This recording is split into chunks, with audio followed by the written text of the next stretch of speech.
The first step in any project is, of course, to plan things out. Here I am measuring out a basic layout. Then I headed to the store to get some wood. Basic pressure-treated wood from a local big box store. And I got it a few months in advance, actually, to ensure that it was nice and dry. In order to make this, I'm using these fence post things instead of pouring any concrete. I'm just using these, and you basically use a sledgehammer to put them in the ground. I may not be very good with a sledgehammer, but I'm doing my best. Make sure you use a sacrificial piece because it's going to look like absolute garbage after you're done. And then you just put in the proper fence post. So what makes these little post things interesting is that they have a little concave spot here that it rotates on. There's a spot here. You can put your wrench in.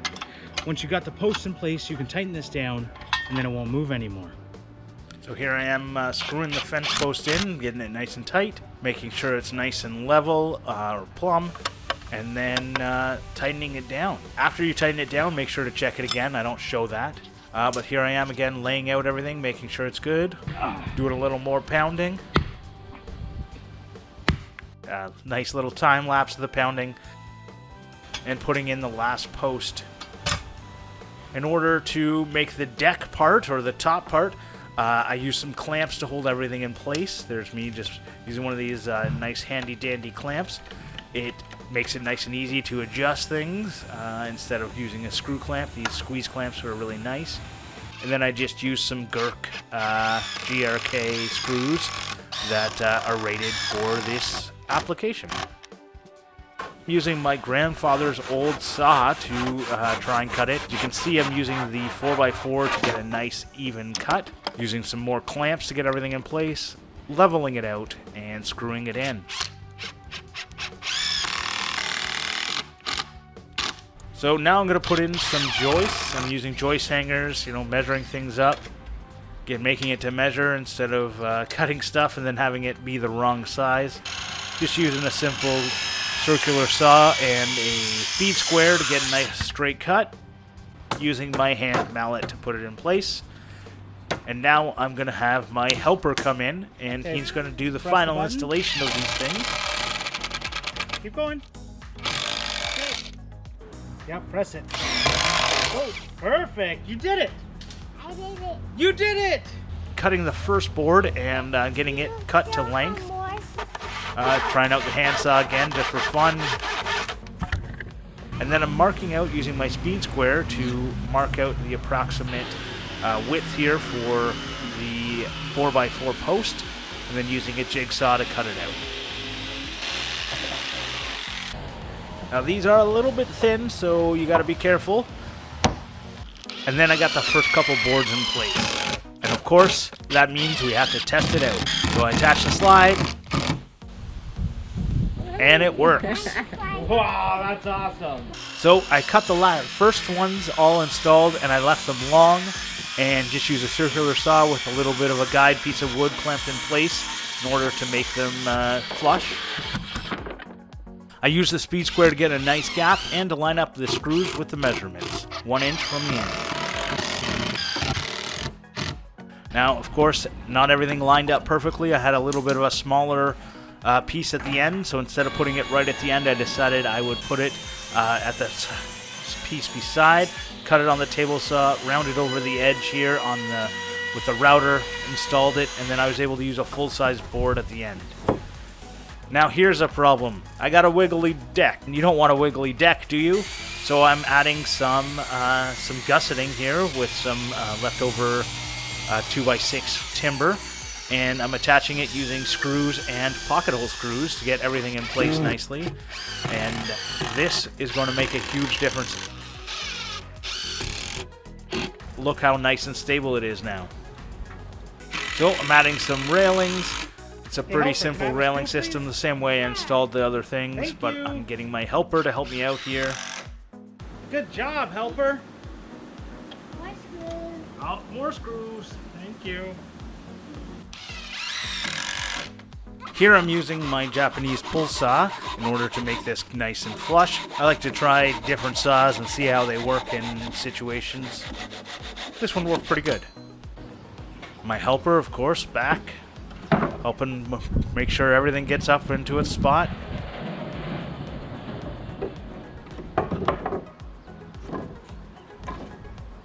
And then in order to attach them, I'm just countersinking some, drilling and countersinking some holes.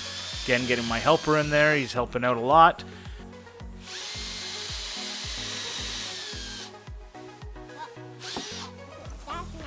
I just used some spacers and screwed everything in place. Now I'm heading out to my buddy Eric's place. You can find him on Instagram at Grassroots Furniture Company or Holler Lumber Company. So he had a bunch of these branches just laying around, and he agreed to donate them to this project. So everyone go over there and give him a like and say thank you to him. First thing I gotta do after I get them out of the back of my station wagon is take off all of the bark. As you can see, it's already coming off pretty easy.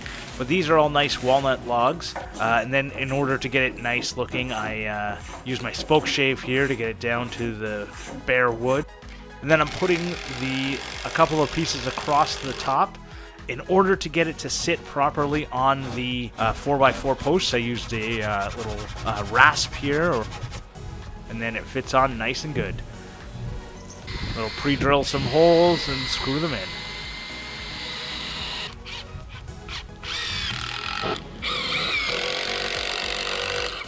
For the rest of the roofing material, I wanted to extend the amount of lumber I had, so I decided to resaw all of these branches in half using my old Delta 14-inch bandsaw. It was quite the workout trying to get all of this done, but luckily I was able to do it, and boom, Bob's your uncle. Got it done. So I did that with all of the boards and had a bunch of half pieces on there. And I'm attaching the top rail, and it goes right up there, and I'm going to use some pocket hole screws to attach it.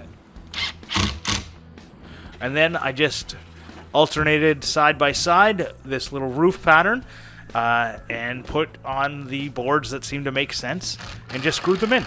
It was pretty simple. You know, no one's going to be jumping up on there. It's going to probably last as long as this thing is going to be used by my kids. And I just thought it kind of looked nice. Now, in order to get them nice on the end, I'm using a whole nother saw here. This is a homemade bow saw, cutting them all to length. And while I was at Eric's place, he also gifted me this slab. I wanted to use the slab as the way to get onto the play structure. So first I had to cut it, and of course it's pretty thick, so I had to use a combination of my circular saw and the pull saw here. And then I'm going to be putting it in place like this. It has enough little holes and grafts to hold on to that you can just climb up, just like you're climbing up a tree. Rounding over the edge a little bit. Unexpected guest. Oh, please. Come on through. I just need to get up. Yep. But the work must go on. And to get up on the other side of the play structure, I'm adding in a rope ladder because I always think that's fun. And I'm getting my son here again to help out. And we're putting in the eyelets, All right, and I'm now teaching let's try him with all some about leverage. Okay, here. Whoa, you're so much stronger now. The rope ladder came with these little carabiners to clip everything in. And you might be asking, well, how are you going to attach it to the bottom? Well, that's what I'm going to show you next. So first I dug a hole and I made sure to cut out the top layer of grass so that I could place it back in after everything was done. Just cut it around and go underneath, and you should be able to roll it up and save it for later. Dug a nice big deep hole, put in the rest of the rope, put in a piece of a patio stone, and then backfilled the hole with the dirt that I took out. After that, just place on the sod, and it'll be good as new. And what kind of play structure would not be complete without a sandbox? So here I am just making some cross-lapped, I think you would call it, boards using my jigsaw. After I cut them apart, you see I can just placing it on the inside of the 4x4s. Then I got a bunch of sand delivered. Used my wheelbarrow to put it into place. I used a little bit of garden fabric to make sure the sand doesn't seep into the soil. And here we are, a finished project. It's been a lot of fun. My son seemed to really enjoy this. I actually made this about 3 years ago, and we've added a little bit of stuff since then. But it's been a lot of a fun project, so I hope you enjoyed.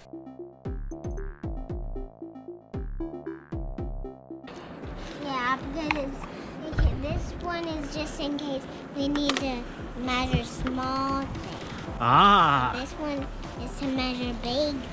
Ah. Like that. So I rolled. This is a cool structure you built for me. Thanks.